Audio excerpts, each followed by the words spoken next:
Well, after President Donald Trump's declaration that DACA is dead, what will be the future for America's dreamers? That, in addition to China now issuing tariffs against the United States. We bring you now our political expert Lee Bynes here to break that down and much more. And Lee, that is the breaking news starting out in China. We know that President Trump talked about the fact of sanctions against China, and now China says there'll be sanctions against the United States. Well, it's funny because their foreign minister mentioned yesterday that it would be impolite not to retaliate. So when they took a look at what was going on, President Trump issued the $50 billion against China's goods and services. The Chinese decided to retaliate. And so between 106 and 128 items, U.S. items, has been being slapped with tariffs too. Now, they haven't said exactly when it was going to start because they're kind of going to wait and give a wait-and-see look at whether or not Donald Trump is going to follow through on his promises. Trump has already acknowledged that in the month of May, he's going to have a sit-down with the business community and get their ideas on how to proceed forward. But he's already done enough damage because, as a matter of fact, as of this week, the market has been tanking back and forth. A lot of volatility because a lot of people are trying to figure out, well, do we have business in China going forward or do we not? Now, the Chinese have been very, very, very, very slick in terms of how they targeted their specific tariffs on whatever products and services, because they have gone after products like pork, soybeans, and different things like that definitely come out of states and districts that supported Donald Trump. And the reason why they did that is because they want those folks to put pressure on Trump to say that this is a bad idea. You're not only hurting the economy, but you're also going to cost us a lot of jobs in our community. But you also have people who said, listen, this is something the president talked about during his campaign. He was very specific about China, saying that China got away with too much and that there was going to be something that was going to be done. So in many ways, this does not come as a surprise. Well, we have to look at campaign promises for what they are. Generally speaking, they're not very realistic. And once a particular president or a politician actually gets the job and they get a chance to see the lay of the land, they realize that a lot of the promises that they made were ill-advised. And that's where we stand right now, because a trade war with China is not going to be good for China nor the United States. However, I can say this.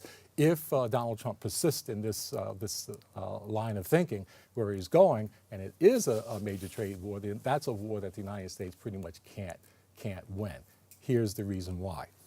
If it explodes the way it possibly could, because now that China has retaliated, knowing Donald Trump, he'll probably respond to that retaliation with something else, and then we have a tit for tat, we have a push to shove, and the shove generally will lead to a fight.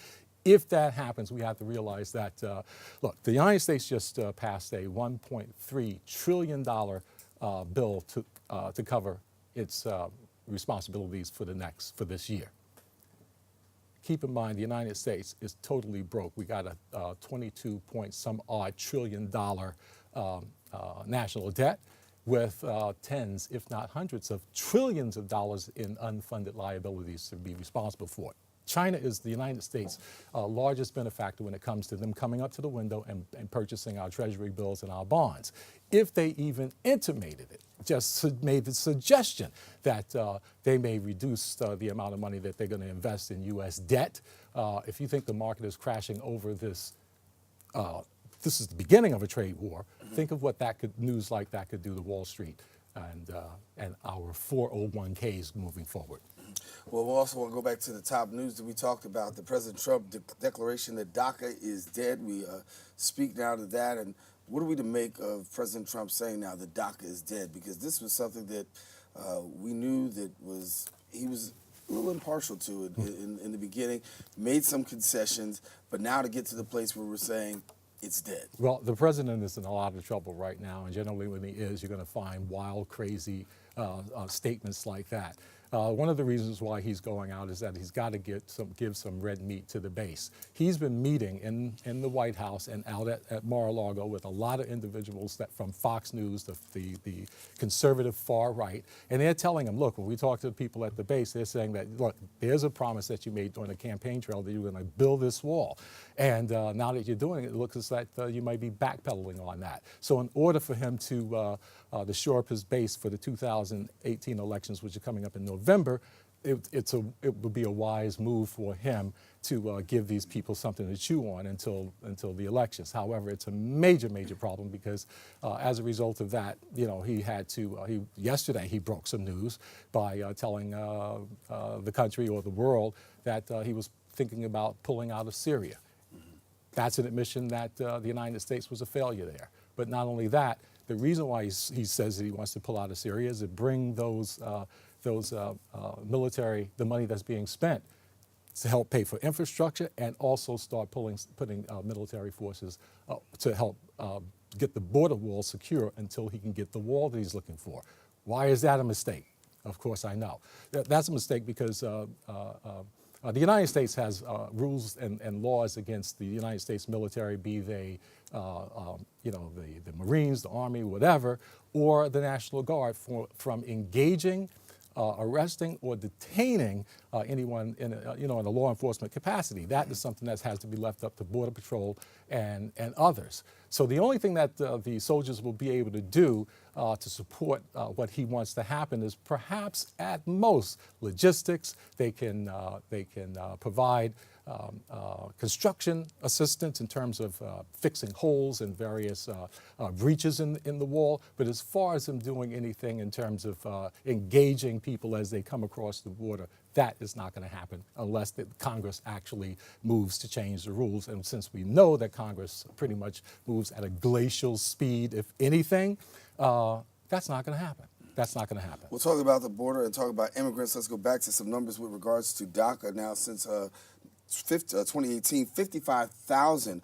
DACA initial and renewal applications were approved in the first 3 months of the year 2018. Currently, right now, 51,000 applications still remain untouched as of last week.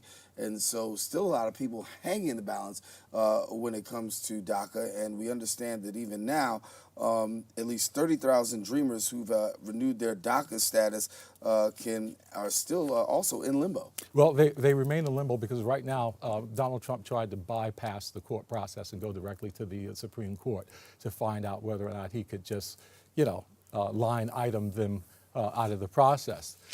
Several of the local judges in several districts in California put the kibosh on that, giving the DACA people a little more time, as well as giving Congress a little more time to come up with a solution to this. Let's face it, Congress, again, works at a glacial speed. I'm of the opinion that the Democrats are literally trying to wait this thing out, drag this issue into November so they can use that as a wedge issue right then, which may be politically wise, but as far as the people who are on the sidelines trying to figure out what they're going to do next and how they're going to do it, it's extremely disruptive. Now, if, in fact, this issue isn't resolved and it doesn't look like it's going to be, then any applications or green cards, work permits, et cetera, that expire, they won't be able to be renewed. If they're not able to be renewed, then they wind up in the same situation as the parents that brought them into the country. They are exposed to being arrested, detained, and deported. And that's the fear that a lot of folks are experiencing right now.